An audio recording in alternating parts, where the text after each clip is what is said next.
Good morning, Hot Wheels fans. Welcome to my Hot Wheels Redlines collection.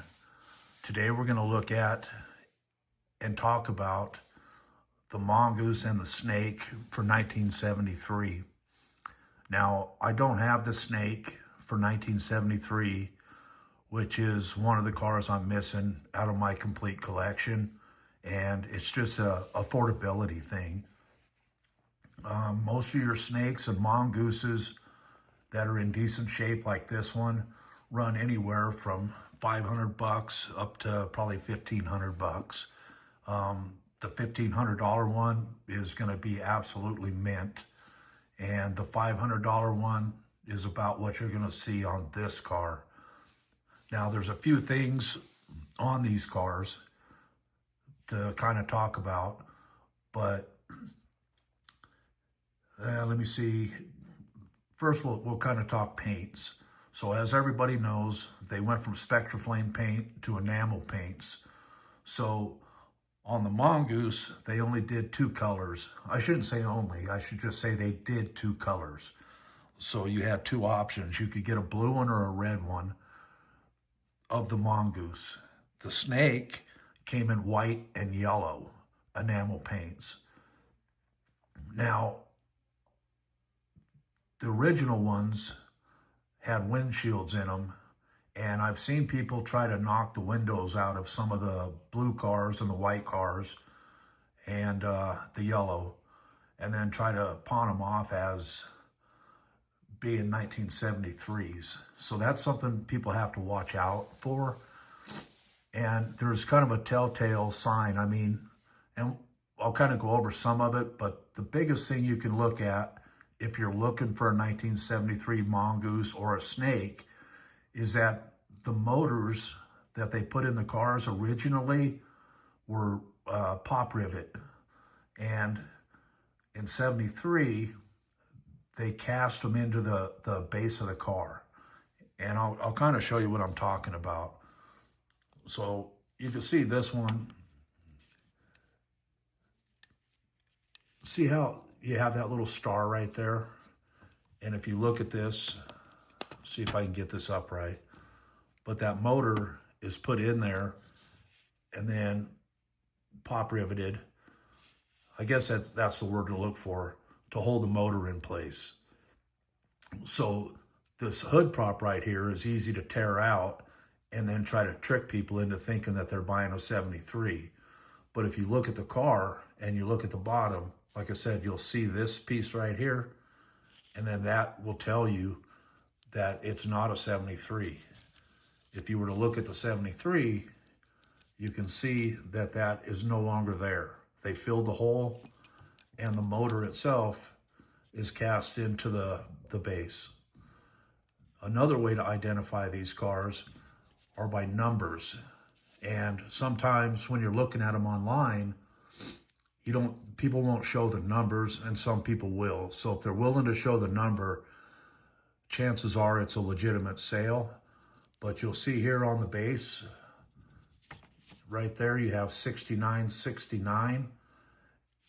So that's an indication that this is a 73 model.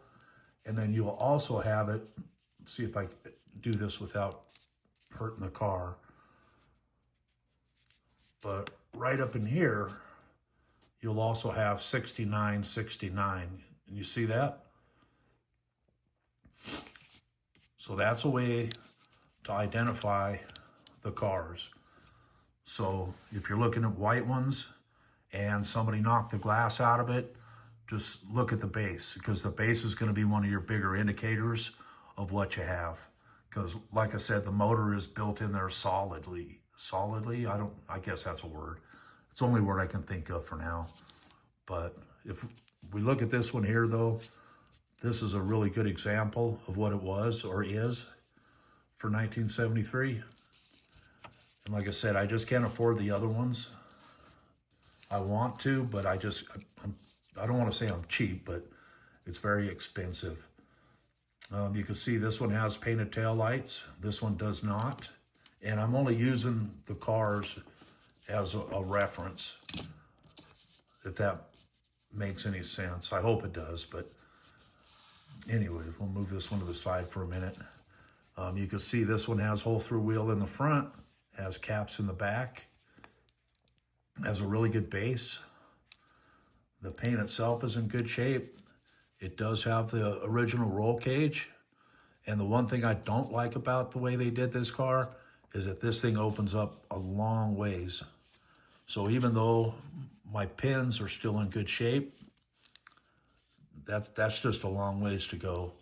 And without the hood prop on there, I can see why so many of these were broken, you know, when kids played with them over the years for the 73 models, where these ones, the earlier versions, they don't open up quite as far. I mean, that's about as far as that guy will open right there. And then you can put the hood prop up and then set the car. And you can't do that with the 73 because they were trying to save money. But I hope that kind of covers the 73 and a little explanation on why I don't have the snake model right now. Like I say, I really want one, but I'm just not willing to spend, you know, $500, $800 for a car right now, since I already have so many. But I do want one eventually, but I'll just kind of have to wait and see how things play out to be able to buy one that's in really nice shape or really good shape. You know, there's junk ones on there you can pick up for $100, but a lot of times the windshield pillars, because they're thinner metal now, are crushed or pushed out. So these cars were very popular with the kids, and that's kind of what made the 73 Snake and Mongoose kind of hard to find, is because they were so played with, you know. And a lot of them, they ended up, the body would end up coming off the car. Those little pins in the back there would end up breaking. So with that, everybody, I hope you're having a great day. Beautiful morning. If you made it this far through my video, I'll say thank you for that. And I'll see you on my next video. Bye, y'all.